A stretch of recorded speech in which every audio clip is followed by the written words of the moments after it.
My name is David Gordon. I'm the director of the Virginia Project. We are a state political action committee for Virginia and Virginia only.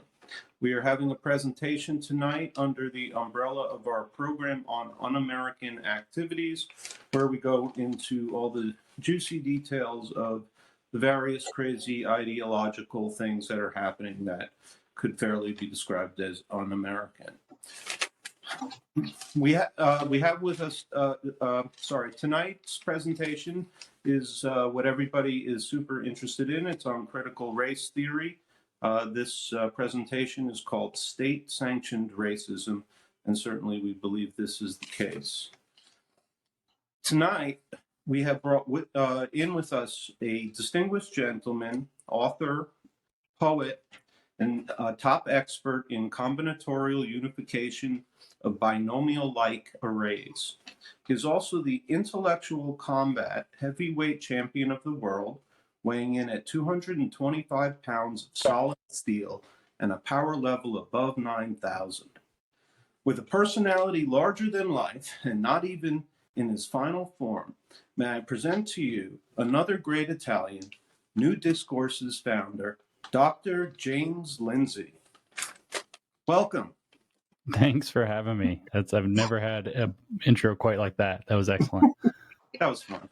Okay, I'm going to hand this over to our program manager, Chris.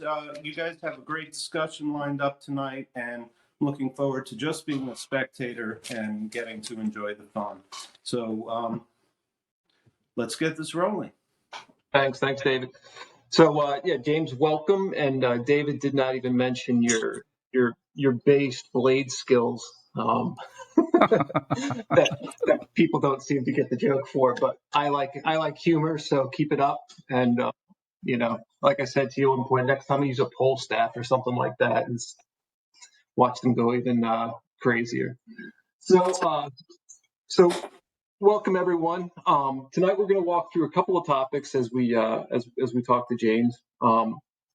I've been following James now for a number of years. I can distinctly recall telling my wife how crazy it was that there was this paper called Dog Park that was published. I mean, I distinctly recall standing in the kitchen going, "You cannot believe this, that this became actual published academic work." And so it's funny that a couple of years later now here we are talking. So very, very much looking forward to this.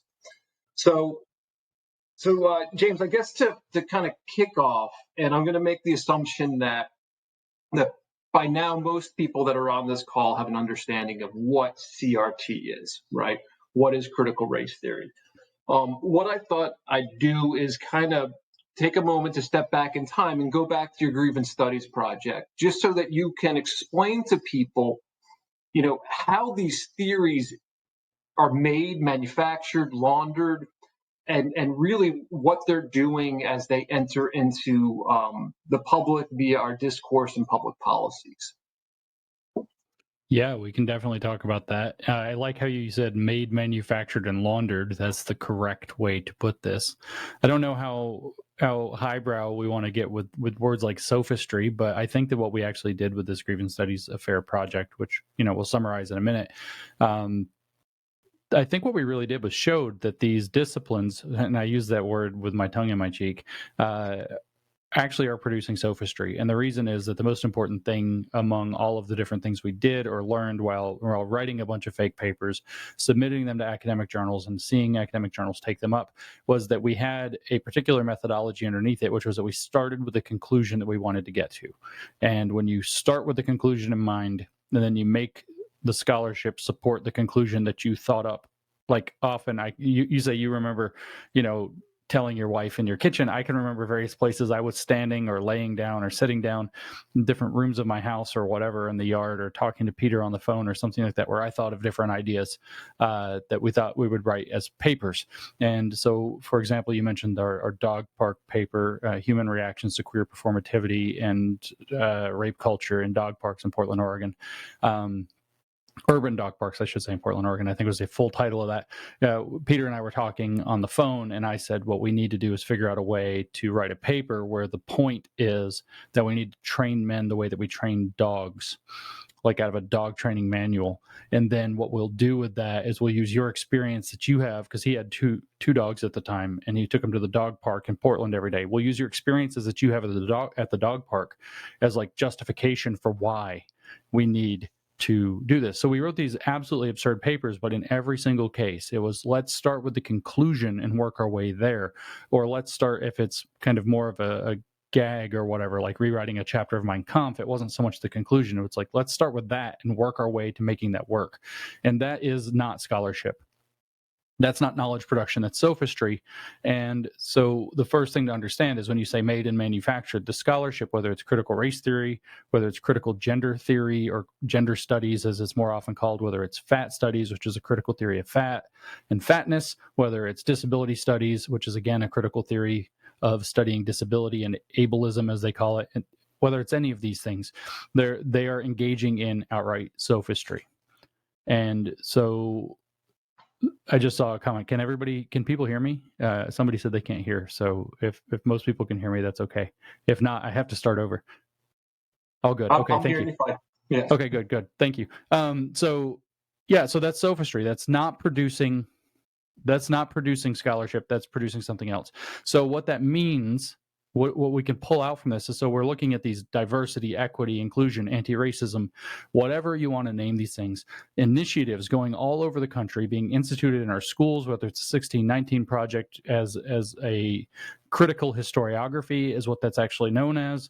Again, critical theory applied to kind of the historical method, telling a story, whether this is, again, like we have whether it's in schools, whether it's in workplaces, whether it's in our military, whether it's in our churches, pretty much everywhere, everything in society, down to rock climbing groups, Dungeons and Dragons affinity groups, and role-playing clubs. I mean, orcs are racist. Now, all of this, it's all actually sophistry. It is not based, knitting, it's not based in rigorous research. It's not based in anything, in fact, real.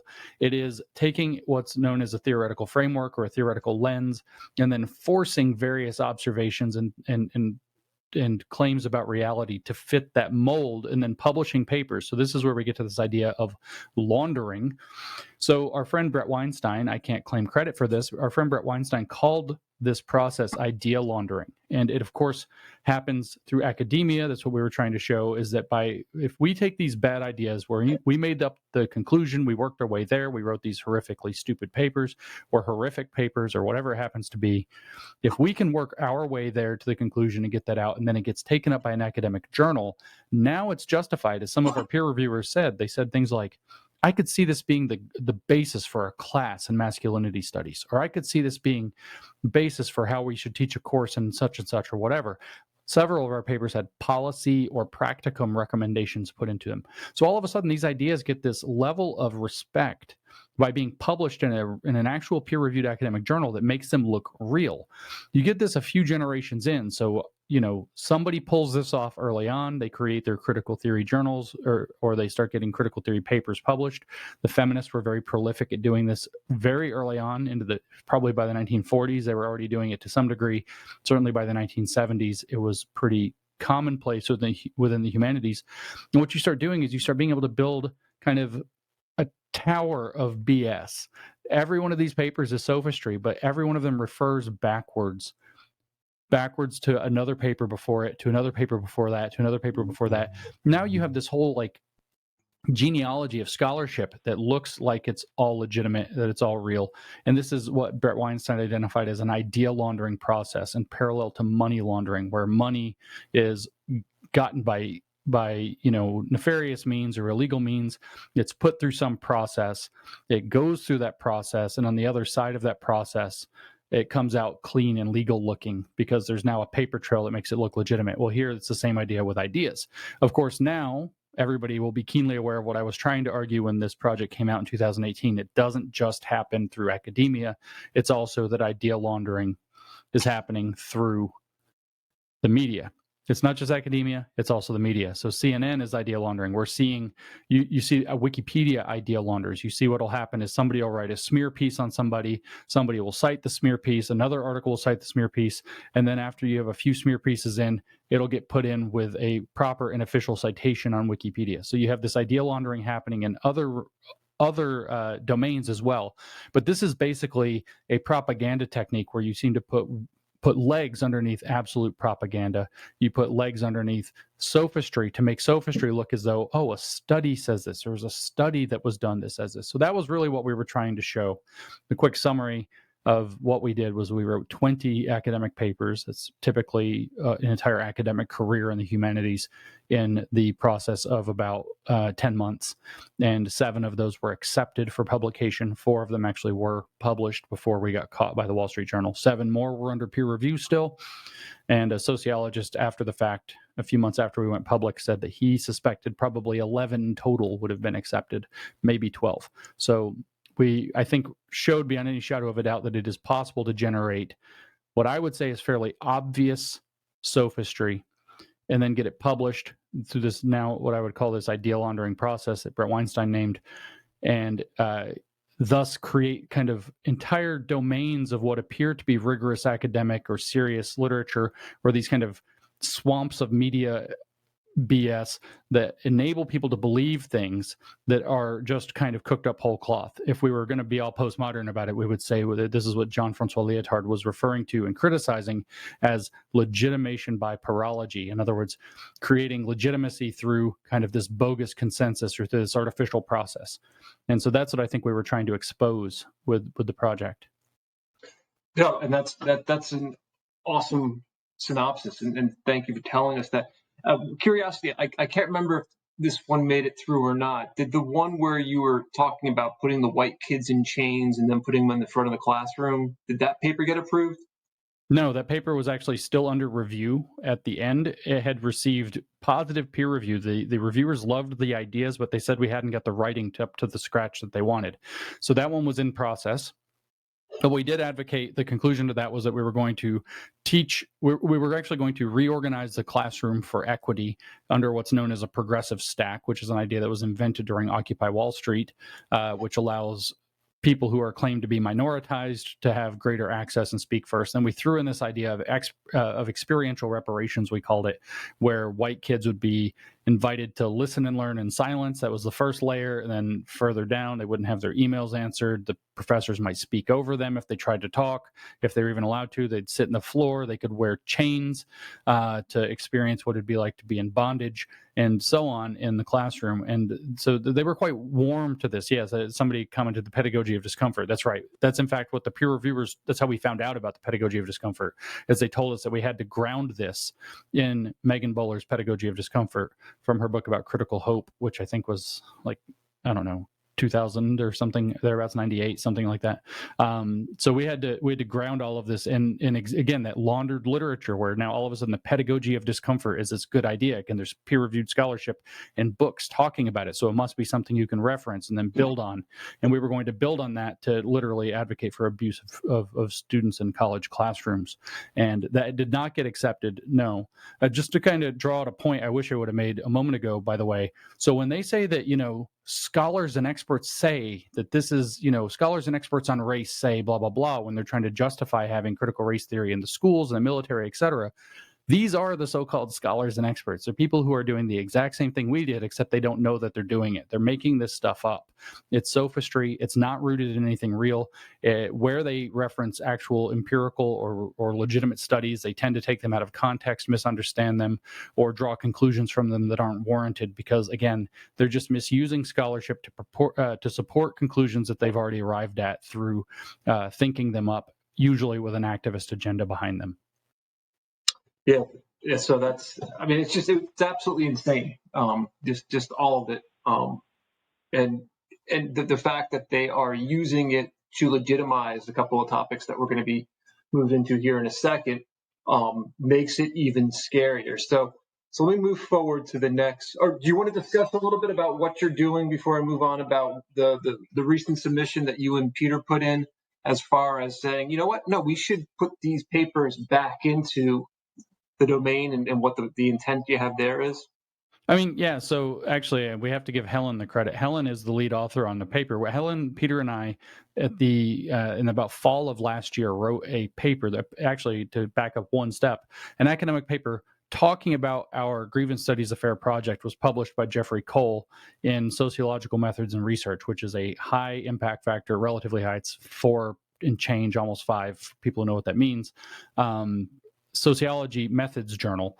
And so he publishes this critique of our work, saying that we didn't really pull off a joke at all. As a matter of fact, there's nothing that you could possibly use to say that the idea of fat bodybuilding, that's the paper he focused on, is on its face ludicrous. It might actually be a good idea. And it's certainly a good idea within the field of fat studies. So who are we to judge to say that that's not okay, which is kind of funny because that is the title of the paper, is who are we to judge for the fat studies, for fat bodybuilding? Who are we to judge what counts as actual bodybuilding, whether it's muscle or fat? And so we were invited to write a response to this paper, explaining our work, explaining our view. And we actually, one of the points that Jeff Cole raised, as you can see on the right half of the screen, Cole's argument was that the papers the papers we had that fabricated data, like the dog park paper, have no business being in the academic canon. Fabricated data has no place there. Those were for a purpose. We admitted it. We don't think that they should be reinstated. But every other paper that was accepted, whether published or not, should go through and have the process finished. Cole said at least the fat bodybuilding paper should be reinstated. We've extended that argument to every paper that we had that was accepted that did not involve false data, which I think would work out to 4 of them, including the rewrite of Mein Kampf, should be reinstated and published as they were accepted. Because if the journals really do think that that's the kind of thing that qualifies, then our intentions shouldn't matter. And this is exactly what Jeff Cole argued, and we actually agreed with him on that. Now, under where it says PDF help, unfortunately, I think that's my screenshot. You can't make that PDF thing go away on the screen. I tried for way too long. There's a little 2. By that last word is activism, and there's a 2, so it's a footnote. In the footnote, actually, we argue that we actually want to make a stronger argument. We want to give the academic journals a choice, and we explain, quoting a paper from Security Methods and Dialogue or something like this, some security journal. There's a paper by these guys, Weaver and Busan, and that says that all of these things use what's known as what they call it a deep fake methodology. They take apart ideas and they put them back together to create like one of those fake videos that's not even real, a deep fake. And so we said that, well, our methodology basically boils down to a deep fake. And so our offer to the academic world now is either our papers are reinstated as they should be because you accepted them in the first place, or because you admit that the methodology is grossly flawed, every paper using a deepfake methodology should be retracted for the same reason that ours was. And so we're offering them this choice: reinstate our papers or retract all of them. Basically, the entire Grievance Studies canon needs to be taken down. And that's what's hidden under the footnote in the right side of the screen. And that would be fantastic, because that, again, it exposes what a fraud critical theories are. And I love that you're forcing them into that corner. Well, they just won't play. That's how they'll do. They'll ignore this. They'll ignore. I agree there. But I mean, to me, it's still one of the most amazing things is that you all rewrote Mein Kampf. You put a feminist, theory spin on it, and it was accepted. So to me, that just, it's each time I think about it, it literally blows my mind up. And don't forget, a couple of months ago, they came back at us. Somebody wrote an article complaining about our Mein Kampf paper. After all this time, they just kind of like, it's that meme on the internet, nobody at all. And then somebody's like, something's wrong with the Mein Kampf paper. It's actually not even that bad of a chapter of Mein Kampf. It's like, it's the best part of Hitler. And it's like, I can't believe they tried to make this argument. And they could have just let that sleeping dog lie, but no, they had to jump in on it. And truly, though, it isn't just to make the point. There is no particularly good chapter of Mein Kampf. I've read Mein Kampf because I had to, so I could do this thing. And it's not that good of a book in either regard. It's poorly written, and the thesis is a little rough. But the chapter that we rewrote just to make this point, which was accepted by a social work journal, by the way, the chapter that we rewrote is chapter 12, and chapter 12 follows mathematically chapter 11. There's my mathematical PhD coming into play. Chapter 11 is the one where Hitler rails on the Jews, absolutely rails on them. Chapter 12 is we need a movement to do something about it, and here's what it looks like. So to say that it's the least bad chapter of Mein Kampf is to completely miss the context of that chapter. It's that we need a movement to clean up this Jewish problem. That's the chapter that we rewrote that was accepted by a social work journal. It's just insane to me, man. Just insane. All right. I'm going to move us forward. So I think the sophistry is a good lead into the next slide here, which is white supremacy, right? And obviously we know that Nicole Hannah-Jones established white supremacy in 1619.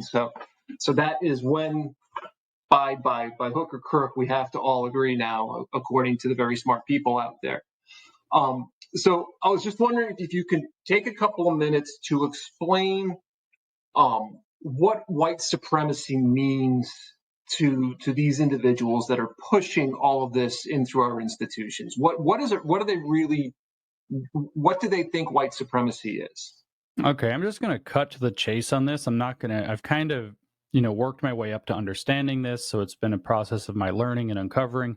It's also been a process of kind of having the courage to just say this straight. But so I'm just going to kind of take the way I've been talking about this in a particular way for about a month, and I'm just going to jump into that. I'm not going to walk people through the past 3 years of my figuring it out, kind of mince words. For them, I'm going to start not with critical race theorists. I'm not going to start with Barbara Applebaum talking about white complicity. I'm not going to talk about Robin DiAngelo or Kimberly Crenshaw or any of these people. I'm going to jump back to an older thinker named Karl Marx. Karl Marx put out this theory of society that we now refer to as Marxism, where he posited that basically you have two categories of people in society. You have the capitalist class, which he referred to as the bourgeoisie, and you have the working class, which technically, when awakened, he called them the proletariat, but when awakened with a class consciousness, become the proletariat. And so you have the capitalists and the working class, who are, in Marxian theory, the bourgeoisie and the proletariat. And what he says is that the bourgeoisie, by their activities, are creating a superstructure for society, a capitalist superstructure that organizes society, and it keeps the proletariat oppressed. It keeps the proletariat down. And that capitalist superstructure for society is the thing that people have to become conscious of, and that they have to rise up and thus overthrow in a revolution to initiate a socialist, then eventually communist program. So this was Karl Marx's idea. And the key thing I want you to focus on is that he believed that the capitalists were producing something called that he described as a superstructure that organizes all of society. So you can say that's kind of a conspiracy theory. Well, indeed it is. Well, white supremacy is the name of the superstructure for critical race theory. They believe that society is organized around an entire system of racism. That system of racism operates on an ideology. That ideology is called white supremacy. So white supremacy becomes the superstructure, the grand organizing principle of society under critical race theory. So when you hear people like, say, President Trump say it's a Marxist theory, he's not completely correct. He got his suffix wrong. It's not Marxist, it's Marxian, which means it's Marx-like. It is not strictly Marxist, because Marxism is talking about capitalism, and critical race theory, while it does link capitalism as one of the things that upholds white supremacy, it's now shifted the relevant superstructure out of economics, out of the capitalist frame, into white supremacy. So for these people, white supremacy is the system of how everything operates. It was allegedly created, we'll say, in 1619, although it was really probably around that same century, plus or minus 50 years, depending on how we want. They claimed that as the Europeans started to colonize the world, as the European powers started to rise, and whether by marching into Africa or taking boats around the world, started to colonize the world, they needed a justification for why they were going to subjugate the people wherever they went, and in later cases enslave them. And that justification came out that as various naturalist ideas about heritability came in, they said, oh, well, these races must be inferior. It must be something biological based in them. They're, whatever the stereotypes would have been, they're backwards, they're barbaric, they're dumb, they're whatever it is, unsophisticated. They have no culture. That was another aspect that they would point. They needed to be enculturated. And the French called their colonial mission the civilizing mission. They were going to go and civilize the world with French values. And so they needed a justification for doing this. They created the idea of a white race versus all other races. So whiteness versus other. So there's already, you're talking about your bourgeois, the people of high status in society have their values versus all others that they're trying to exclude. And so what they did was they created a political category called white that they would decide who is allowed to enter and not enter.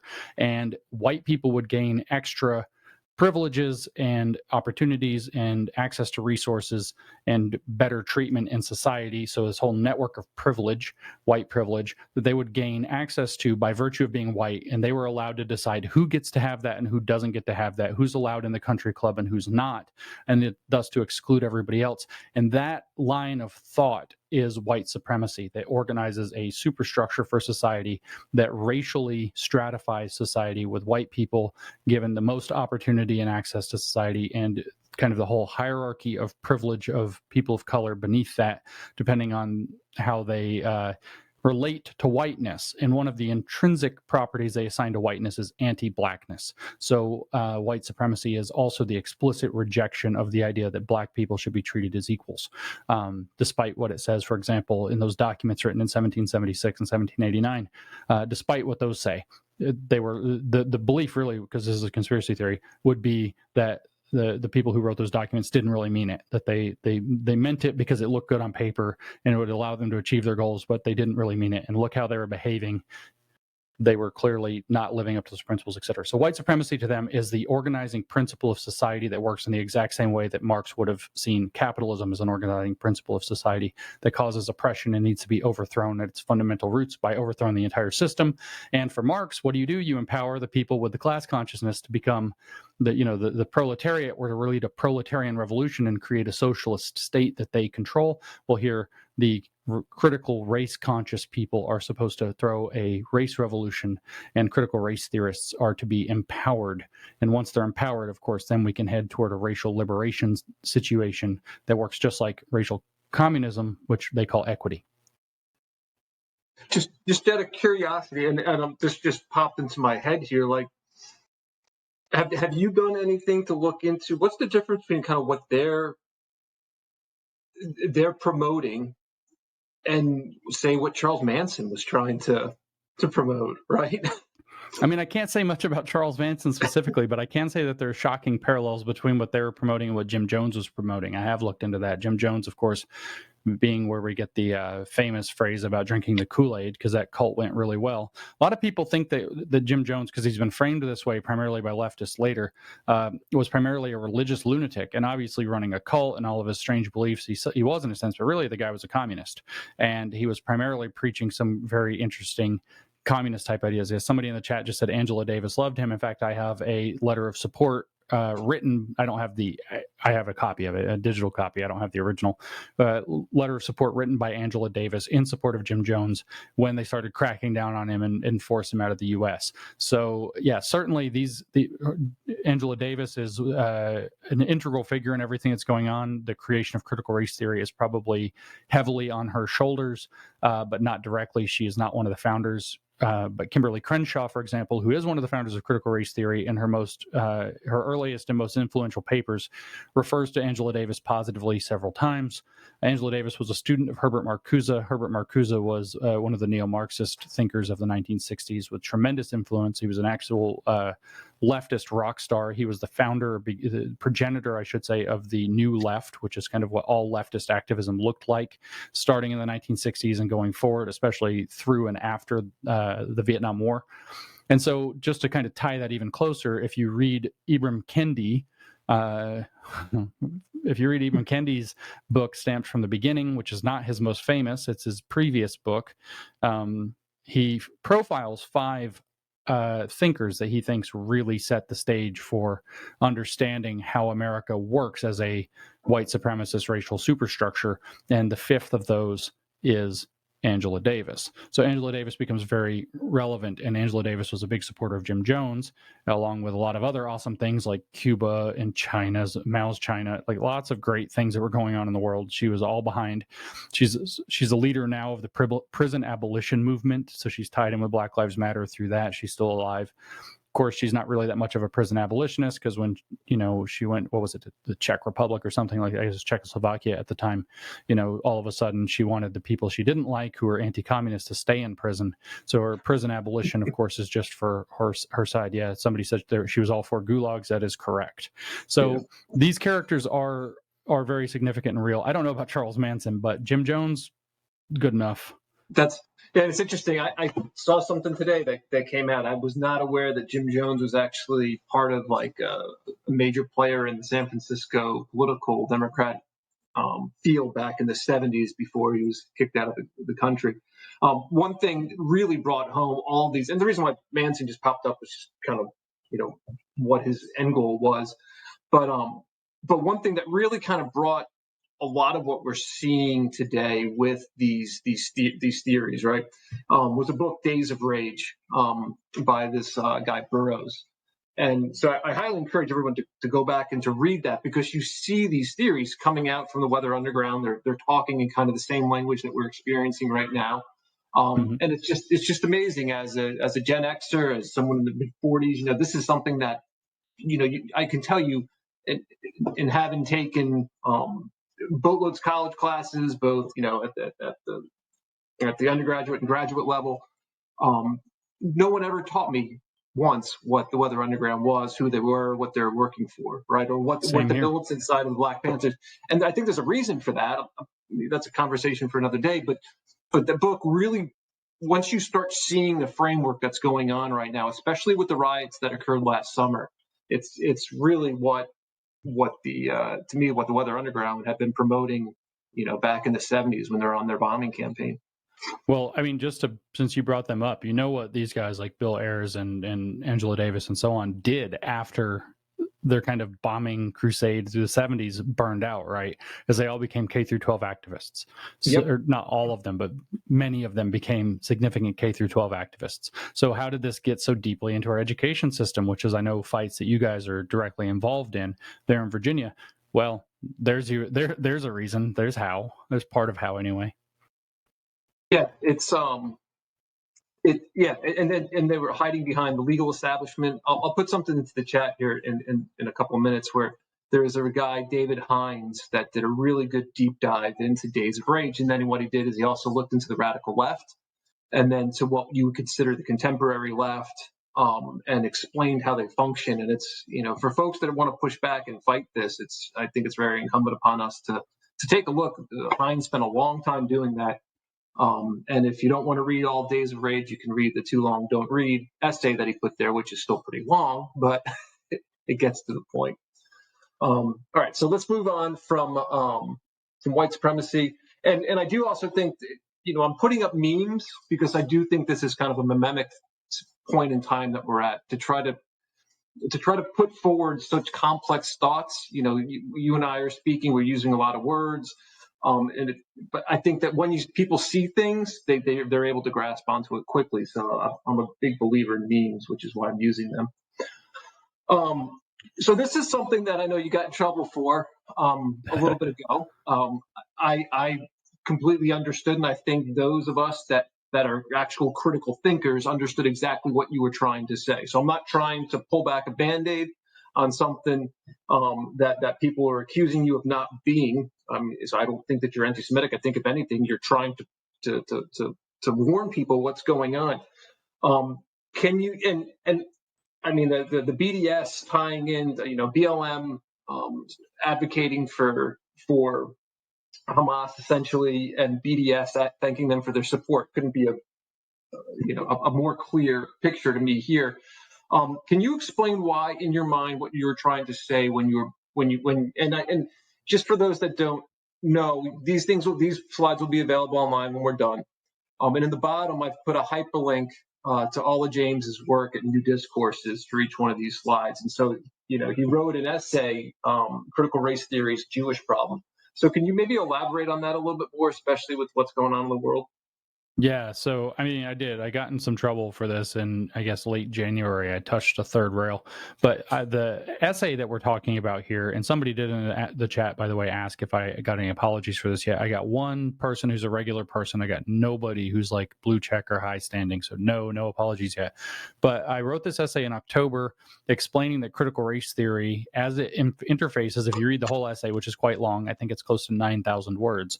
But if you read the whole essay, critical race theory as it interfaces with post-colonial theory, and the two go together, have a massive Jewish problem. And as a matter of fact, they are just anti-Semitic theories. Post-colonial theory frames out Israel as being a white, Western, settler colonialist project. They say that it's an apartheid state in Palestine, etc. They see that this is whiteness injecting itself into the Middle East. They have all kinds of framing that, whether it's colonialism, I should say, or whether it's racism, that's basically white Westerners inserting themselves into brown Middle East. So you have both of these kind of themes interacting with one another. In the essay, I argue that there are probably zero people who work within critical race theory who would support Israel. And as a matter of fact, I think the way I phrase it is that the number of Israelis that they think there should be on the earth is zero. Not a single one. So they would love to eliminate Israel. Now, I've been criticized for this essay, and this isn't how I got in trouble. I've been criticized for this essay for apparently I reread the whole thing a couple of days ago because I got accused of this, and I thought I couldn't have done this. I don't even believe it. But I was accused of saying that all Jews by default support Israel, which I know is not true, so I don't know why I would have been accused of arguing it, but that's certainly not the case. But you do have to see that the treatment of Israel is somehow very pertinent to how people think about Jews, in the way that the rhetoric that'll flare up around their criticism of Israel often veers viciously into the anti-Semitic. And so I have a thesis that I've been pushing since at least October last year, probably earlier, that critical race theory poses the greatest threat to Jews in the West, and in particular America, but also, I guess, Israel today. We actually see this in the news playing out right now. We see that there's been these rocket attacks. We see how the woke left is responding. Lots of normal people are actually horrified by seeing how that's going down. So I wasn't wrong. I've been vindicated. But where I touched the third rail is there's another phenomenon going on. For those of you who don't know, the immediate intellectual precursor to critical race theory, for example, was neo-Marxism, or critical theory. We just take the race out. It hadn't specialized to race yet. So critical theory becomes the precursor. The overwhelming number of people who are involved in the creation of, or establishment of, or theorizing within the Frankfurt School of Critical Theory were Jewish. And so there are a number of reactionary people who, by, I guess, definition, are on the rather far right, who are observing this state of affairs, and they say, wow, it's not actually completely wrong to say that the critical theorists were a group of Jews who were trying to topple Western civilization. That turns out to be a fact. It turns out to be a more pertinent fact that they were a group of communists who wanted to topple Western civilization, seeing as people like Milton Friedman are also Jewish, by the way, and the people who levied the biggest criticisms of critical race theory, or critical theory, I should say, early on, were mostly Jewish also. So the Jew is the wrong variable, but reactionaries have latched onto it. And I try to communicate that people are uncovering this problem, the critical theory or critical race theory problem. They're looking at woke Jews today. They're looking back at the Frankfurt School of 50 years ago. Yeah, How Jews Became White Folks by Brodkin's a scary book. But they're looking at this, and then they're saying, maybe Jews are the problem. And this is, of course, not something I agree with, because my thesis is that communists are the problem.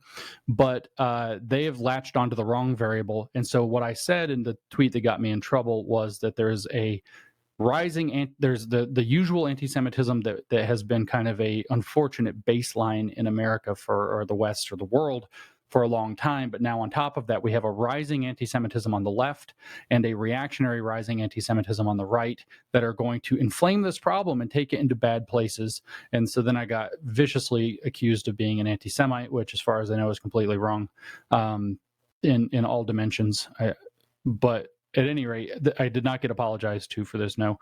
And so the truth is, though, that critical race theory holds a tremendously anti-Semitic view. We just saw somebody in the chat pop up How Jews Became White Folks by Karen Brodkin, and thank you for putting that up, because I had convinced myself her first name was Emily and I could not get that straight. That's a 1998 book, if I'm not mistaken. So that book is a stunner. If you are Jewish and you are looking at the present moment and you're concerned about it today, you should definitely go find a copy of that book and read it, How Jews Became White Folks, because folks should like tip you off anyway. That's that use of that word is not mistaken, by the way. It is the same folks that another famous anti-Semite was very fond of, in the 1930s. So that's not a mistake. It's the same folkish thinking, that W.E.B. Du Bois derived from his studies of Herder while in Germany under von Schelling, which he brought back and created the very earliest underpinnings of what are often referred to as the origins of critical race theory today. That folkish thinking, and I'm spelling that in my head with a V, is not incidental here. But at any rate, that book positions Jews in a particular way. Critical race theory tends to separate Jewry into white Jews and Jews of color, so now you've got your divide and conquer theme going on already, and the attempt to antagonize racially across this broad ethnic and religious category. And then secondly, they frame out the white Jews as having white privilege, but in the book, you can read Brodkin makes a very clear case that the way that Jews became white folks, that being the thesis of the book, was primarily that in the 1930s and 40s in cities like New York City in particular, they, very contrary to history, though I'm sure there were some small number of people who actually did this, they threw black people under the bus to convince white, particularly Protestants, that they were white like them so that they could be accepted into white society. And then Brodkin goes on and says, with absolutely no shame or awareness, that not only did Jewish people throw black people under the bus to gain access to whiteness through anti-blackness, as I said a little bit ago, but they went further to become the cultural trendsetters of whiteness. They rose to the top of the pile of whiteness. So they have white privilege, but they're also the cultural setters of whiteness. So they are actually at the very tip top of society. And guess what they do there? They hoard resources. Mm-hmm. They hoard privilege for themselves and don't share it to others. This is a perfect reproduction of anti-Semitic theory, a perfect reproduction, because anti-Semitism is not in its actual form racism. It is a conspiracy theory that Jews have hoarded all the resources and power and have these nefarious plans to control and own all of society. It is a conspiracy theory. It doesn't say John, that Jews are... I just want to ask, I'm going to turn on this. Are you home? Go ahead. Yes, what? I muted him. Go ahead. Oh, sorry. So anti-Semitism is a conspiracy theory where Jews are posited as having privilege and power that they then abuse and hoard.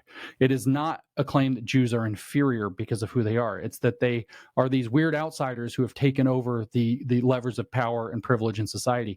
And so critical race theory, and you can read it quite explicitly in this book, How Jews Became White Folks, they reproduces this line exactly. This is a core line about how critical race theory thinks about Jews and Jewishness. And so it's reproducing the exact same lines of thought that were present in the 1930s. This is extremely concerning. We see it played out in the street. We see Jews being told that they have to check their white privilege, seeing them being accused of their whiteness. They don't limit it to Jews, of course. We're talking about anti-Semitism, but you'll see all these arguments on Twitter, for example, especially, but also in the academic literature where they're talking about the whiteness of Latinx people and that they have to, white Latinos and white Mexicans, and they do it to that. And they say that the Asians are white adjacent. So it's basically it's happening in other domains, but it definitely reproduces anti-Semitism. We also see it reproducing not just anti-Zionism in kind of a principled argument that you don't think that should be happening, but in the kind of vicious sense that we associate with the picture at the top panel on the right, Linda Sarsour, who I do reference in that essay, following actually Barry Weiss's reference of her as well. So it's a very big and significant problem to understand that critical race theory, while it's not necessarily the worst thing that it does, and no offense intended to anybody, maybe that's an anti-Semitic trope I wasn't supposed to say and I've touched another rail, but I don't think it's the biggest problem that it presents to the West. It does present the largest and most serious threat to Jewish people in the West and in America today, and it's probably the most serious threat to Jews and Jewish people since the 1930s anywhere in the world.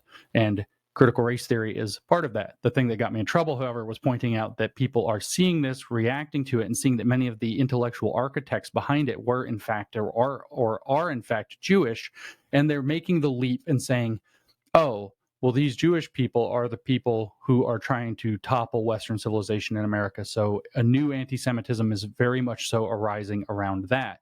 And they might point to like Marcuse or Horkheimer or Walter Benjamin, who are members of the Frankfurt School, or they might even point further back to people like Leon Trotsky, who was also Jewish when you start talking about kind of the Soviet situation.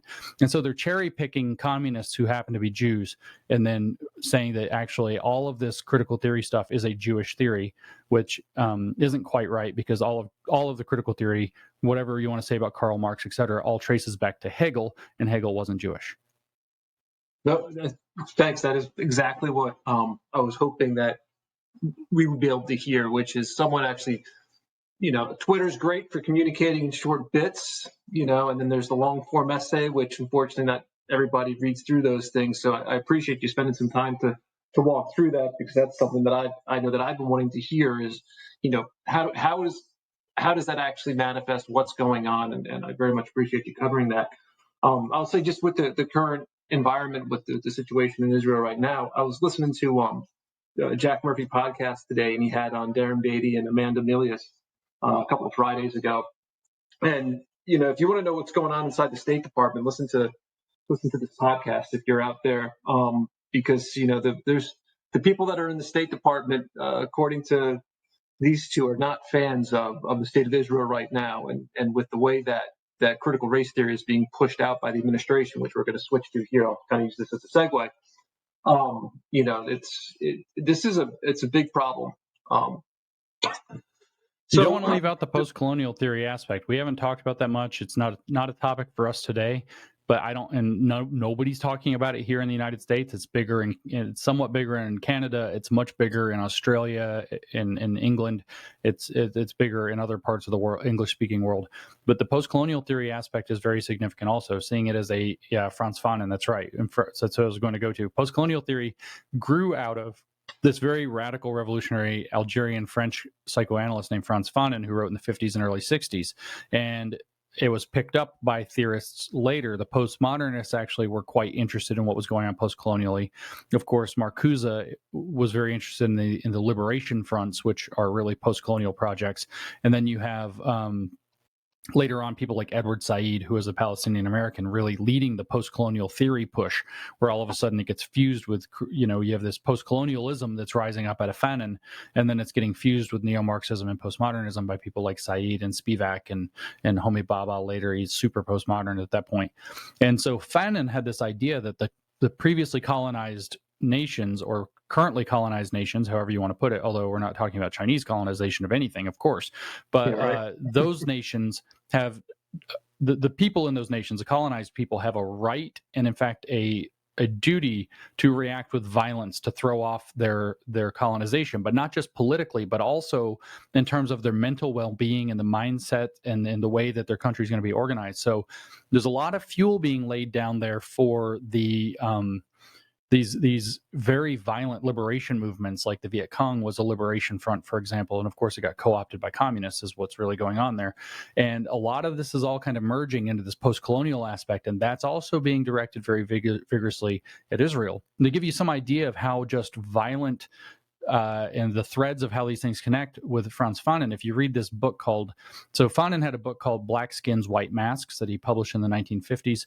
Well, there was a spin-off book published by AK Press, which is an Antifa press, titled Black Bloc, White Riot. And they basically dedicate the book to Frantz Fanon, and this is an exact quote. So this is an Antifa justification manual. They say exactly, quote, Frantz Fanon is dynamite in print. And that's the way that side of this aspect, or that side of this problem is manifesting against both Israel and Jewish people around the world.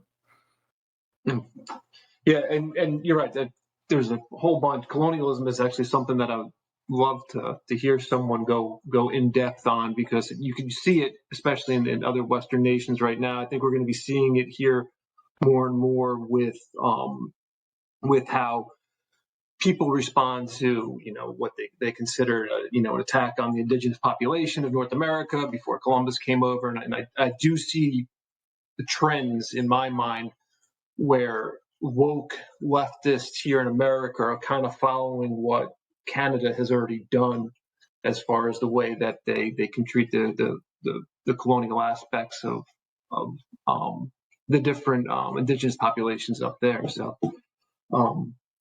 and one of the most dangerous, by the way, speaking, since we have just 1 second on this, one of the most dangerous narratives that's being pushed is coming through the post-colonial dimension in terms of American liberties. And that dimension is these land acknowledgements, which are already standard in Canada. They're already standard in Australia. They're becoming standard in the Pacific Northwest and probably down California and different parts of the United States. A land acknowledgement is a very dangerous tool if you understand the Fourth Amendment to the Constitution, because the Fourth Amendment protects American individuals from illegal search and seizure of property, but it doesn't protect you against stolen property. So if you begin by brainwashing yourself and announcing over and over and over again, we live on stolen land, we operate on stolen land, this is stolen land, this is stolen land, sooner or later you can create the conditions discursively without changing a single word of the law, without changing a single word of the Constitution, without removing a single amendment. You can create the conditions discursively where the Fourth Amendment no longer protects you from search and seizure. If it can truly be pushed to the point where the courts accept that, yeah, some land in this country is stolen, the Fourth Amendment becomes moot, and that's not so good. Yeah, exactly. And I have seen videos of Department of Interior employees, the U.S. Department of Interior, federal employees starting off meetings now with land acknowledgements, right? Right. And so that ties into what we're about to jump into, because it sounds extreme. It sounds ridiculous that it would go there, but that is the modus operandi of a lot of the project that we see from this kind of style of leftism, which is to enter and subvert. So it is the subversion, not the abolishment, not the revocation, not the, not the amendment or editing of the Fourth Amendment. It's a subversion of the meaning of the Fourth Amendment, and subversion is basically their favorite tactic, which we're about to discuss. Yeah, so let's move into that. And Marquis, I see your question. I think that'd be something we can maybe wrap up with. It's a good question about how to try to condense this so that people can understand it in a couple of sentences. It's something that I know many of us have been trying to think about for a long time. But so in 1619, the CRT started marching through our institutions, right?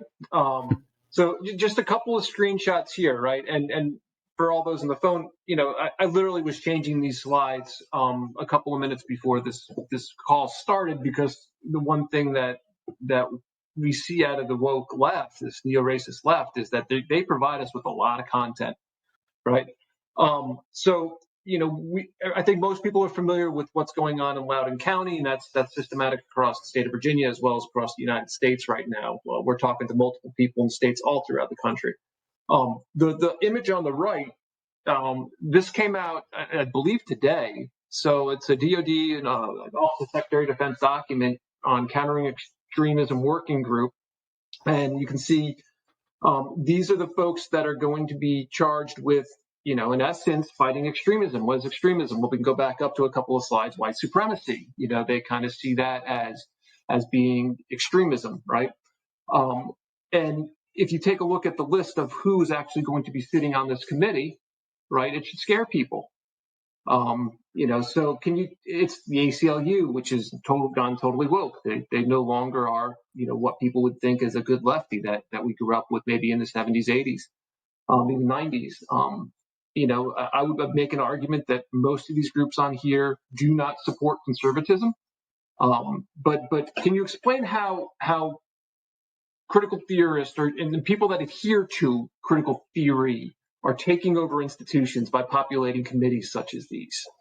Yeah, so there's a lot of ways I could kind of run with this. You've got marching through our institutions in 1619 ways, since 1619 at the top of the screen, which is true, but it is very true in 1619 false, or factual, I mean. Funny how that worked out. A little Freud there for us at the moment.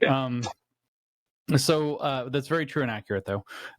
It's morally true and accurate, not factually true and accurate, in the words of AOC. So we have the term long march to the institutions arose from a guy named Rudi Dutschke in the 1960s. Dutschke and Dutschke and Marcuse were both looking at what Mao was doing with his Cultural Revolution, which kicked off in '66, and saying, wow, this is really working. This is great. Of course, all they're seeing is the propaganda that's getting out of China. They're probably not too tapped into the conditions on the ground, which turned out to be horrific. But they're looking at this and they're thinking, this is what the United States needs, a long march to the institutions. Well, I don't know if there's a connection directly between, we've got Gramsci mentioned at the bottom of the page. I don't know if there's a direct connection between Gramsci and Mao, but there is at least there are a number of scholars out there who have identified that Mao did what Gramsci thought. And so this really Long March to the Institutions idea goes back further. Antonio Gramsci wrote a series of notebooks while he was imprisoned by the Italian fascists. He got imprisoned in 1926. He died in 1937. They imprisoned him, they said, to keep his brain from working for 20 years. My joke here is, well, they got 9. It didn't work for 9 of those 20. But for 11, he wrote over 3,000 pages of probably the most erudite communist theory that's ever been written. And that got smuggled out on his death to Moscow, to the Third International Communist Party. The so-called Comintern had that by 1937. So whether Mao would have had access to that or not, I don't know. But it is certainly what the Cultural Revolution kind of kicked off. Now, Gramsci liaised with the founders of the Frankfurt School, in particular Max Horkheimer, and George Lukács. He liaised with them in 1923, at least, maybe other times in Vienna, before the Frankfurt School was actually formally set up. So these ideas about a cultural shift, if you read Gramsci, it's obvious. If you read Lukács, he's already talking about it. Lukács had already identified by 1920 in an essay, Who Can Save Us from Western Civilization, that he wrote. Literally, that's what it was called. He identified that this technique that you would use is Aufheben der Kultur, the abolishment of the culture, is how you're going to achieve communist revolutions throughout the West, so abolishing the culture. And Gramsci has the best explanation of how all this works. And what he said was that there are key cultural institutions, and they produce what he called cultural hegemony. It produces kind of a soft power that resists big cultural change. And if you want to change a culture then, so that you can say, open up the doors to a communist revolution, which is what his goal was, you have to create a counter hegemony. And so he saw that as too big of a project on its own, but he said what you have to start doing is infiltrating the main pillars of cultural institutions, and you establish a counter hegemony within those, and so slowly, this is again that subversion, you slowly subvert them to your will. And so you start turning institutions in particular into the direction that you want them to be, primed to make room for communism. And so his 5 areas of cultural production that he identified were religion, family, education, media, and law. And he devoted, and probably it's true, he devoted most of his effort and writing to education. So almost all of the critical pedagogy movement traces back directly to Antonio Gramsci. It's certainly true that Paulo Freire, who was the father of the critical pedagogy movement in Brazil, which became the grandfather of the critical pedagogy movement in the United States, was well aware of Gramsci's idea. Gramsci believed that we had to have working class education that produced working class intellectuals, and a working class intellectual, in his definition, was somebody who had proper cultural class consciousness, or critical consciousness as it was becoming known, especially in the School of Critical Theory. So in other words, people who are cultural Marxists were going to be produced by a working class education that would lead them to change the culture from within. So they would go into education. You'd also be dismantling the family. You'd also start dismantling faith, but that's primarily going to be achieved through education. And then they're going to enter into media. They're going to enter into law. They're going to enter into the teaching colleges, so that you have a self-fulfilling, or I guess virtuous, in the technical meaning of the term, circle of a self-concentrating thing. I'm not hitting the right words, but you have a cycle where education is becoming more and more and more concentrated in terms of becoming more and more culturally counter-hegemonic. And so he's got this view that this is what's got to happen. Of course, now you're seeing that it has to happen in the military as well. And the that they had was to effect revolutions without having to fire a shot. Basically, you would have enough people and enough positions of power with enough institutional authority behind them to be able to cause the revolution to happen without anybody having to be shot. And of course, the model by the 1960s that Marcuse was using to recommend we really have to go after education, especially higher education, the model that you had people like Deutschke looking at that then inspired people like Angela Davis and the Weatherman Underground that we were talking about, all of the new left, was get into education, take over the colleges of education, get the teachers to be woke, get the school administrators to be woke. And then basically all the other institutions are going to be filled with people. They weren't called woke at the time, critically conscious. All the other institutions are going to start being filled in by people who have learned to have been reprogrammed or are just programmed, if they're young children, to think this way.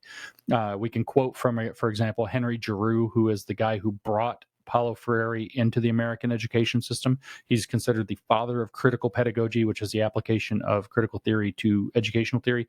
And he says that it's critical that we teach children to think dialectically. Dialectic, when we talk about, say, Lukács's Aufheben der Kultur, Aufheben is the tool of the dialectic. The dialectic is the dialectical materialism that Marx advocated. It is the process by which all of this cultural subversion is supposed to happen. And we don't have to get into the German or whatever, but this is the agenda that they've had, and it was to infiltrate education first and then start filling in all the other key cultural production institutions. My friend Mike Nana phrases this where that the Marxists wanted to seize the means of economic production. The cultural Marxists, or the woke today as their inheritors, wanted to seize the means of cultural production. Andrew Breitbart phrases this observation that politics is downstream from culture, and Gramsci recognized that that culture is downstream from education in particular, but also media, as far as getting people to be brainwashed.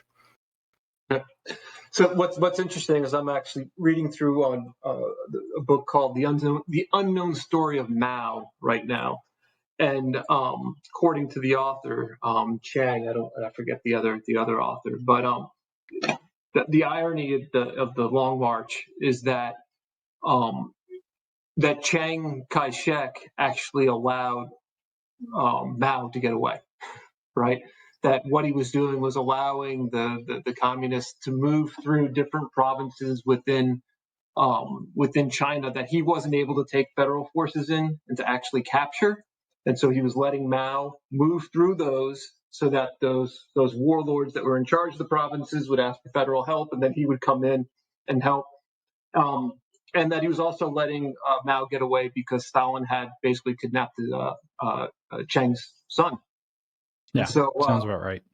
Yeah, so it's interesting that Chiang helped create the problem that we now have with the communist China, but also that the Long March to the end, like people celebrate this Long March, and Mao actually made a bunch of tactical decisions during the Long March that prolonged it, killed thousands of people because he was trying to create a power structure so that he would come out after the march as being number one. Yep. So it's anyway, it's really interesting to read there. But to go, so I know that we're kind of up on 8. Just wanted to go back and just bring up a couple of questions that have been asked in the thread. Yeah, for sure. So first, Jack asked, doesn't CRT conflict with the Constitution? Right, and I think you were starting to touch on that with what you were talking about when we were talking about colonialism, how it's you enter it into the lexicon, and then that basically takes over the Fourth Amendment. Can you explain what's going on with the conflicts? I think most of us agree that this does violate the Constitution. It violates multiple Civil Rights Act pieces. So could you elaborate on that a bit? I mean, yeah, that's absolutely true. I mean, we could talk about the 13th and 14th Amendments. Maybe the 15th gets put on the chopping block at some point. Maybe it's possible with all the stuff going on with like the misogyny coming out of the trans and gender movement that we'll see something like the 20th Amendment, challenged. But these are kind of more particular issues. Of course, it's not a big fan of free speech. It believes in repressive tolerance. And so the First Amendment will be targeted in that regard. But really, if we go back just to say critical race theory and introduction, which is I guess junior or senior level undergraduate textbook in the field, it's written by Richard Delgado, one of the earliest proponents of critical race theory. He's very old now. He's in his late 80s. He was working on this in the 1980s. He wrote that with Gene Stefanchik. But Critical Race Theory, an introduction, is a pretty standard book to say, oh yeah, this is probably a representative take on what critical race theory thinks.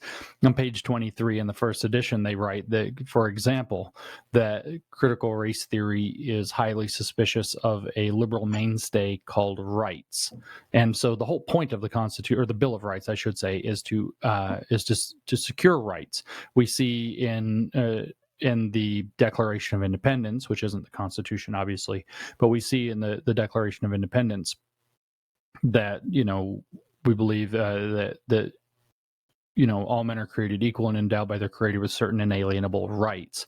Critical race theory openly says that it is highly suspicious of the idea of rights. It doesn't want to think in terms of rights. It wants to think, and I told you it goes back to Hegel, this Hegelian frame. It wants to think in terms of privilege and privileges. So we're no longer looking at rights endowed by the creator that precede the state. We have privileges granted by the state, and that's how it would prefer to think, but that's a direct refutation of the point of the Constitution and the Bill of Rights. So it's inimical to that at the deepest level.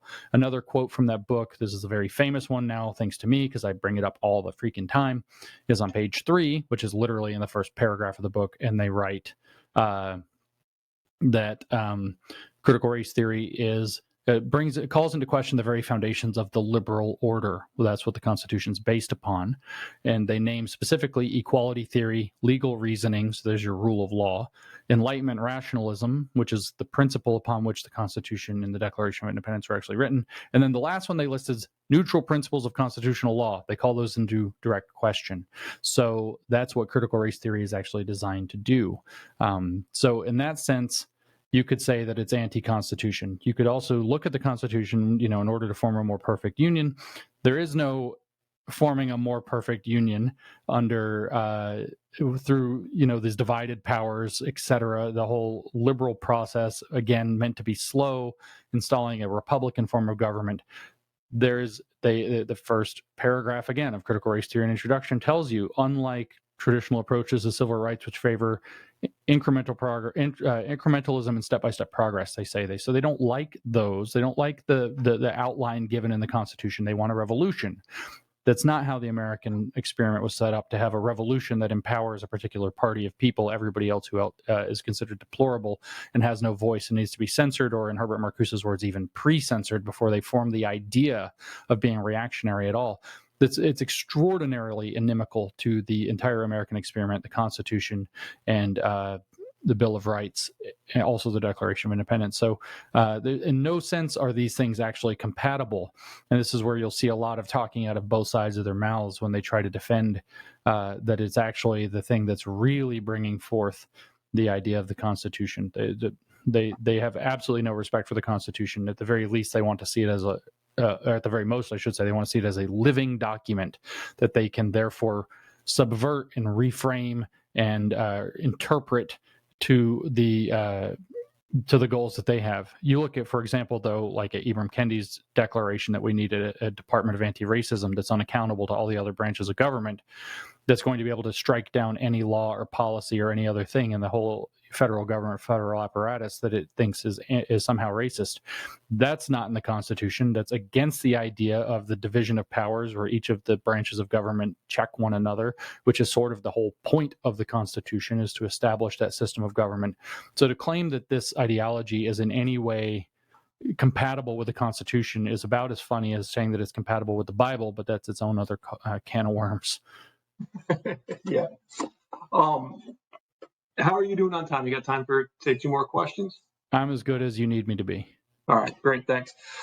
So earlier, someone had asked, Marquis had asked, how do we simplify all of this for working parents that, all they want to do is protect their kids? But, obviously, I think to most people going down into the philosophical level to specific philosophers and academics and whatnot, that's probably has a lot of people's minds kind of exploding, right? Because it's a lot of information. Mm-hmm. So have you come up, or have you thought of a way that we can condense what is going on, so that, if a couple of parents are together, that maybe they could explain, in a simple way what you think is actually transpiring? So I have on New Discourses, I recently published, I think it was you guys who challenged me to write a 1-pager. And I managed to write a 2-pager. I was like, challenge accepted. And then I defeated myself immediately. And I wrote a 2-pager primer on critical race theory that hits all of its main big points. It literally, if you print it out and you format it like the normal way, I don't know what that is based off of the web, it would be exactly 2 pages long. So it hits all of the big points. It's not too deep. People can actually access some document. You can use that one, that's fine, and pick and choose a handful of those ideas that they think really drive home the point. I think the most valuable thing, you actually do have to learn just a little bit about critical race theory. And the most valuable point, and it's worth digging up a copy or getting the relevant text, I think I've quoted on New Discourses several times, from Critical Race Theory and Introduction, where the thing I just quoted a minute ago, of course, is great, that it rejects the liberal order, equality, rule of law, reasoning, and neutral principles of constitutional law. That's fabulous. It rejects the idea or is suspicious of the idea of rights. That's excellent.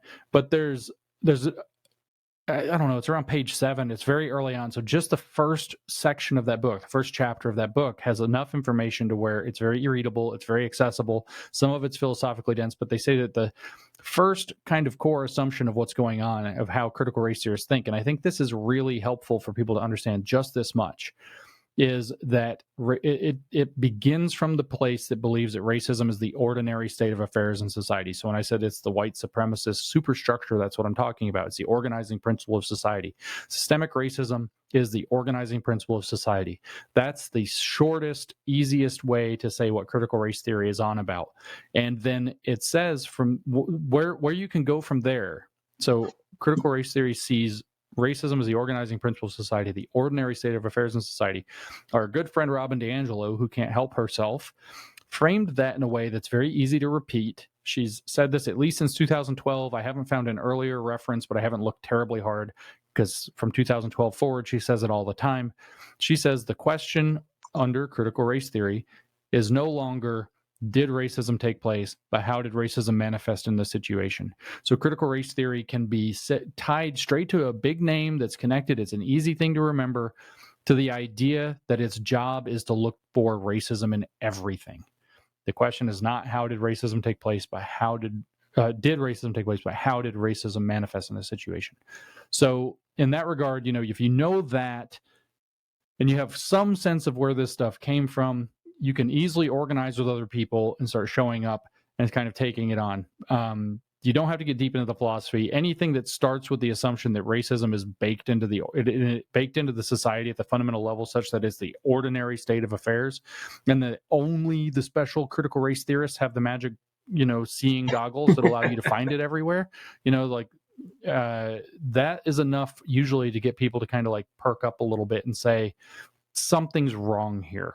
And then, I hate to put it this way, but it does take a little like grappling with their nonsense to understand it. The other thing that normal people need to do is this isn't what was asked. It was how do you frame it in a short way, but you just have to not worry if they call you names like racist. You just have to stop worrying about that, because they mean something completely silly by it.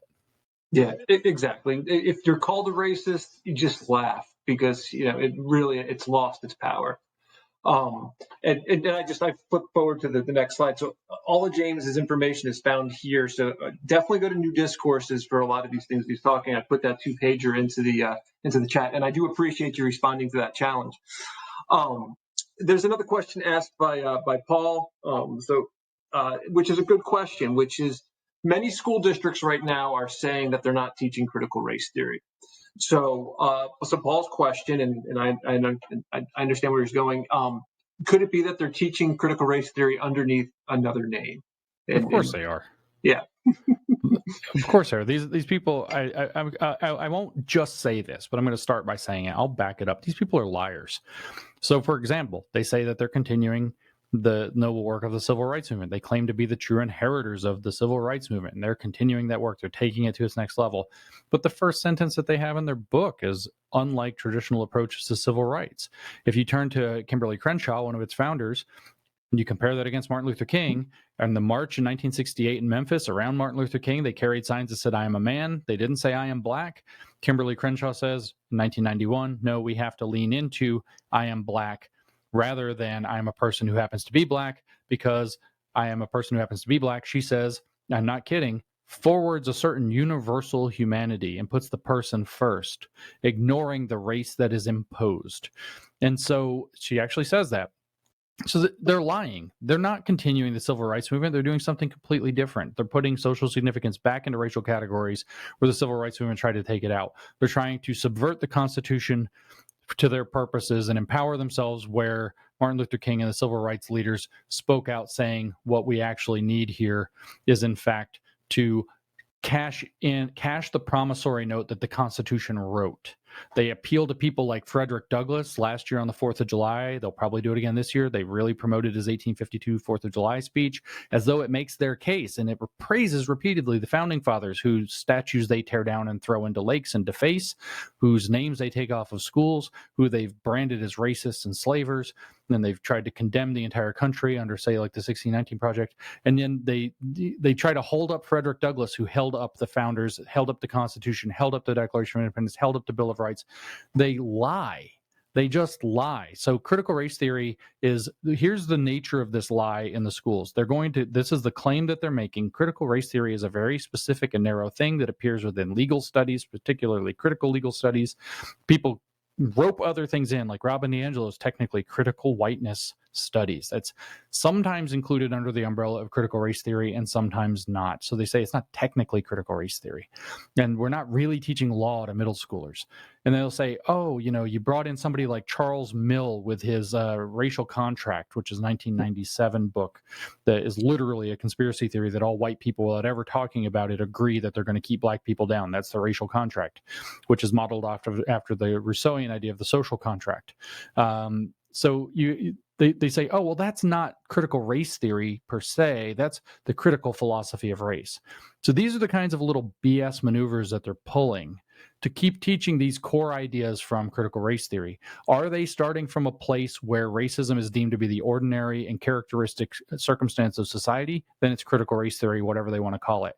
Are they starting from a position that certain racial categories have privilege and society is stratified around that, and others are oppressed, and the privileged people operate in ways intentional and unintentional to maintain their privilege, and so much so that they have willful or otherwise for other forms of ignorance, sometimes a white ignorance, active ignorance, pernicious ignorance, etc., so that they're not even aware, internalized dominance.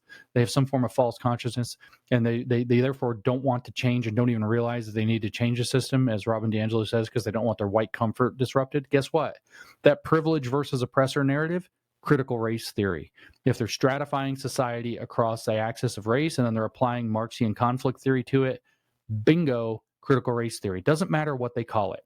So they are certainly doing it. This is one of the difficulties, though, and this is why I said fighting this is a little bit harder, and you actually do have to learn some of this. Then it's because, frankly, these people are liars. They will straight up lie, say they're not doing what they're doing, and do it anyway. And they'll just change the name. What do they have now? Culturally responsive teaching. So they can even use the same acronym, CRT, and say, no, we're not doing critical race theory. We're doing culturally responsive teaching.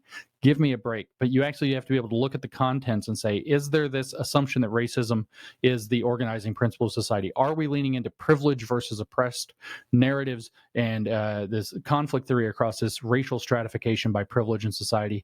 Then it's critical race theory. These things are actually unambiguous once you understand what they're doing. And the thing is, to be honest with you, it sounds hard. It sounds complicated. Critical race theory and introduction, I've talked about this book like 17 times already. It's like 180 pages. It's easy to read. I read the whole thing in like 2 hours or 2.5 hours not long ago on a plane. I laughed out loud as I was reading it because of how preposterous it is. This is actually not a deep theory. It's sophistry. It's very simple, small numbers of superficial things that they're doing that they dress up in complicated language to make it look deep and complicated. So you learn what it looks like. Are they talking about systemic racism? Are they talking about white privilege? Are they talking about the country being, having a fabric of racism or something like this? Are they teaching the 1619 Project, which is a critical race historiography?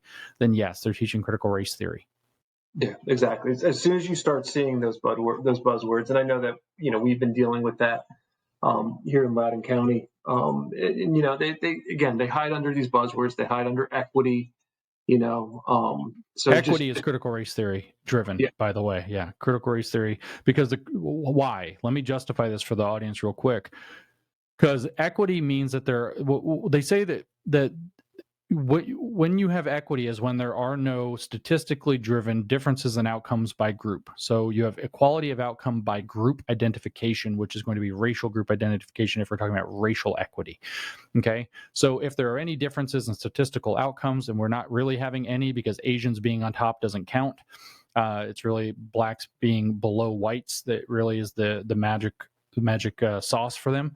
If this is occurring, then the cause must be racism, and the racism is somehow a product of the entire system going on. So now, once you start talking about they say we have inequitable systems, they're talking about critical race theory. Critical race theory is the way that they get to this. The definition of the definition of systemic racism could in fact be the vaguely defined set of affairs in society who are such that racial inequities are the result. And so if racial inequities, then there must be systemic racism. That's literally the depth of their analysis. So if they're talking about racial equity, they're talking critical race theory. If they're talking about other kinds of equity, it's probably one of the other critical theories. Equity is just it's just a new buzzword that basically means ethnically examined communism. And if they are talking about equity, they are talking about critical race theory. Okay.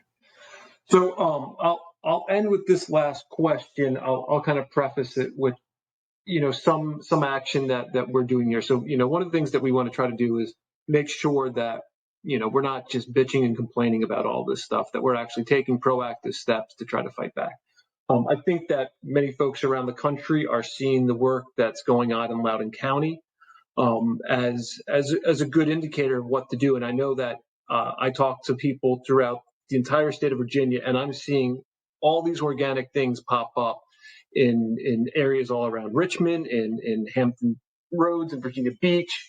So I think, to answer a question asked, I think by Jim earlier on, like, what can we do? I will tell you from like a Virginia Project standpoint what we do, and from a parent standpoint, there are people that reject all this garbage. Just here, there's 107 of you. We've gone over time a little bit, and we've lost, I think, 11 people or something like that, right?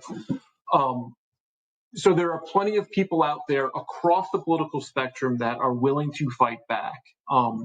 You can find them on Twitter. You can find them on Facebook. And when you start chatting, I mean, that's how I've started talking, you know, to Paul. He's up in New York. I found him on Twitter. It's how I met James, was found him on Twitter.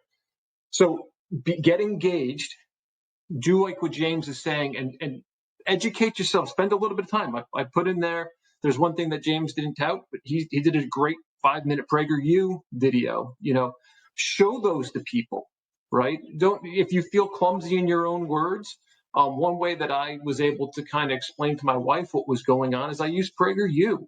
And that there's a good Jordan Peterson one up there.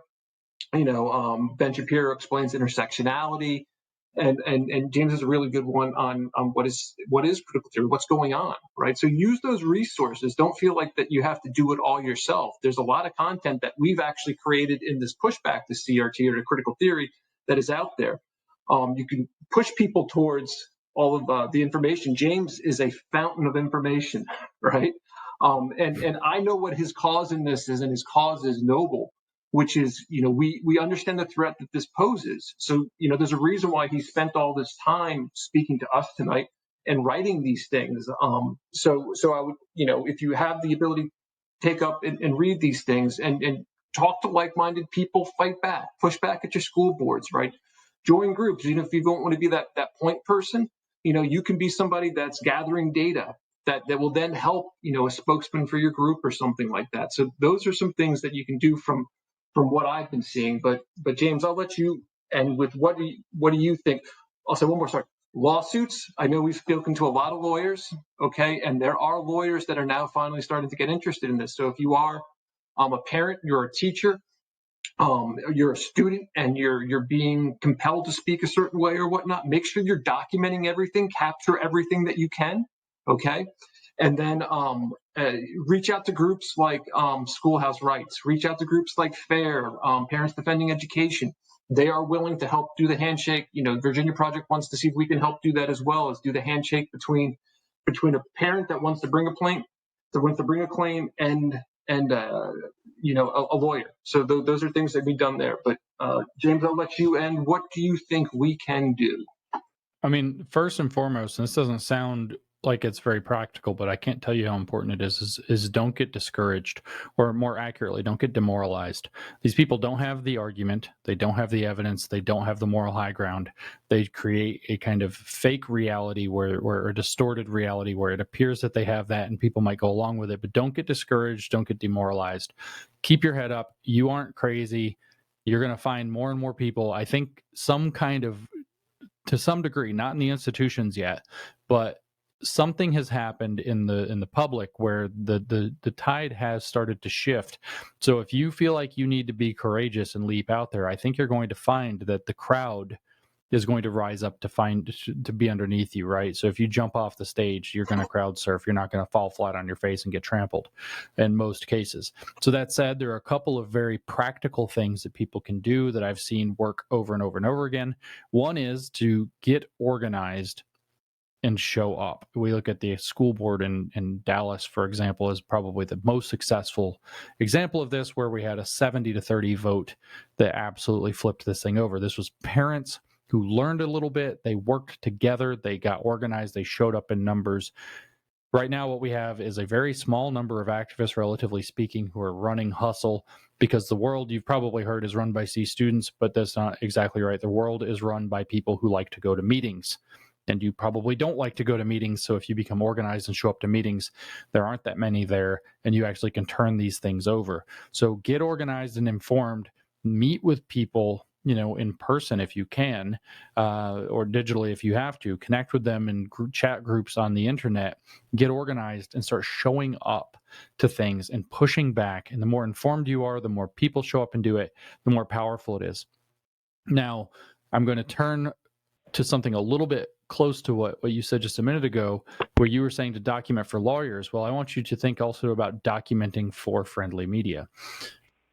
Sunlight is this thing's worst enemy. It wants to operate in the dark. You've seen, for example, where Chris Rufo pushed back on Disney being one of the largest and most powerful and litigious organizations in the world, and they backed off. Coca-Cola got massive blowback because they had try to be less white. It's like workplace training. It went viral on the internet due to whistleblowers, including Dr. Carlin B., who popularized the Coca-Cola story first, I think, and that withered them. They've now backed off to the point where they've halted their diversity program at Coca-Cola more or less entirely. So Disney and Coca-Cola, two giants, withered under just a little bit of sunlight.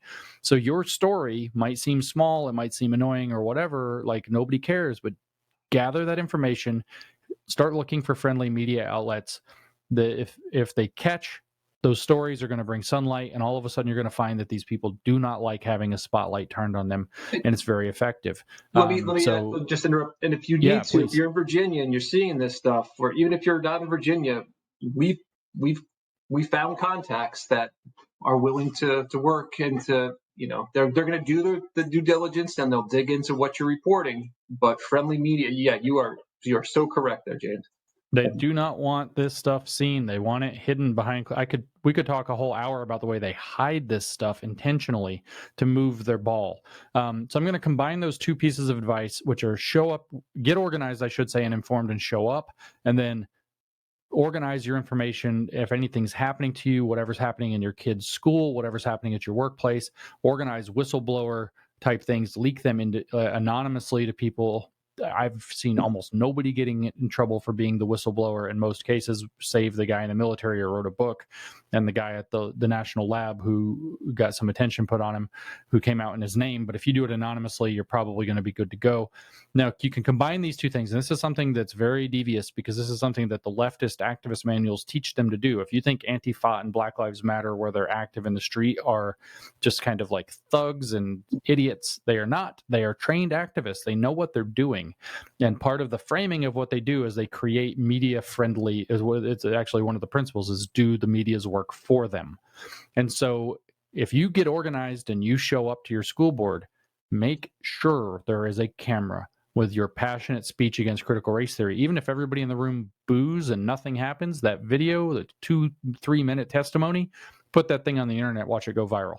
Make sure that you can get that friendly media paying attention to the positive things you're doing, not just exposing the negative stuff that's happening. And we're going to create a movement that pushes back on this with a lot of energy, a lot of people seeing, because the rule is courage begets courage and cowardice begets cowardice. So every time they see somebody stand up at a school board meeting, I can tell you 50 more people are going to stand up at school board meetings around the country. Every video that goes around, it's going to cause more people to do it, and the snowball is going to roll. And like I said, these people don't have the evidence, they don't have the argument, they don't have the moral high ground. The only thing that they can't possibly, and this is in the words of a Polish psychoanalyst or psychologist anyway, named Andrzej Lobachevsky, the only thing that that they cannot stand is the idea that normal people are going to rise up and try to take their society back. Their goal is a long march through the institutions, and if you stand up to those institutions as large numbers of people, they don't have anything. They don't know what to do about it because they don't have the evidence. They don't have the argument. If they can't bully you, they can't intimidate you, and they can't confuse you or trick you, they have nothing against you. And the thing that they are the most scared of, and this is the words of Lobachevsky, is normal people rising up and saying, we want our country back. That's perfect. I couldn't end that a better way. And we're just a bunch of normies that are getting together and trying to fight this. So I'm going to we'll leave this up for a couple of minutes. There's a lot of information that's being posted into the chat right now. So I would recommend, if you want to get that, you kind of just drag your cursor up there so you can copy and paste that into a Word document if you're looking for some of that information. James, thank you very much for spending an evening with us. I very much appreciate everything that you've been doing over the last few years. It's been a pleasure to follow you, and I look forward to talking with you and just watching you to continue to do good things to try to push back against this. So thank you, sir. I appreciate that. I appreciate everybody who's sending me these nice thank yous notes and so on too. Yeah, swords up for sure. Thank you guys so much. It was such a privilege. Thanks, James. Glad to be here. Thank you so much. Thank you. Yeah, this is top notch. Yeah, if you want to, folks, just want to copy and paste. It's like 110 degrees in this room, so I'm getting hot. Thank you for all you do to expose the peer review, the false peer review in academia and in, quote, pseudoscience. I've been following you for a long time, and I'm like Wayne's World. I'm not worthy. I'm not worthy. Thank you for what you're doing. Sometimes I put up against this. You mentioned Wayne's World. I think about Garth, where they put the vacuum cleaner haircut thing, and he says, "You're sucking my will to live. You're sucking my will to live." Don't get discouraged, you said. Yeah, it's a dark time over the winter. Definitely. Well, thank you so much. All right, I'll give it I sleep at night. Somebody asked, when do I sleep? I sleep at night. I usually go to bed a little bit after midnight and get up sometime in the late morning or mid-morning. Are you in Oregon or Washington State? Where do you live? I am in Tennessee. Oh, Tennessee. Yeehaw. Yeah. Right down here, just off of Virginia. Actually, I'm about hour and a half, 2 hours from the Virginia border. Oh, okay. Yeah, go Vols. That's right. That's where I did my PhD. My name is Michelle, and I just want to say I think that you're really right on about Twitter. There's been an article that the CCP is on Twitter posing as left-leaning Americans, and I sent an email to you all. I'm on Twitter at NOMORE_soon, no more soon, and it's like my 15th account, and I on Monday at the LCRC Loudoun County Republican Club committee meeting, I'm going to again ask people to please join me on Twitter. It's a great way to organize. So I'll look for you all there, and please look for me. All right, thanks. Yeah, for sure. All right, James, I'm going to shut this thing down. Cool. You have a great night, ma'am, and thanks again for doing this. Thank you. Yeah, All right. my pleasure. Thank you guys. It was fun. Thank you. All right. Thank you. Bye-bye. Talk to you. Bye.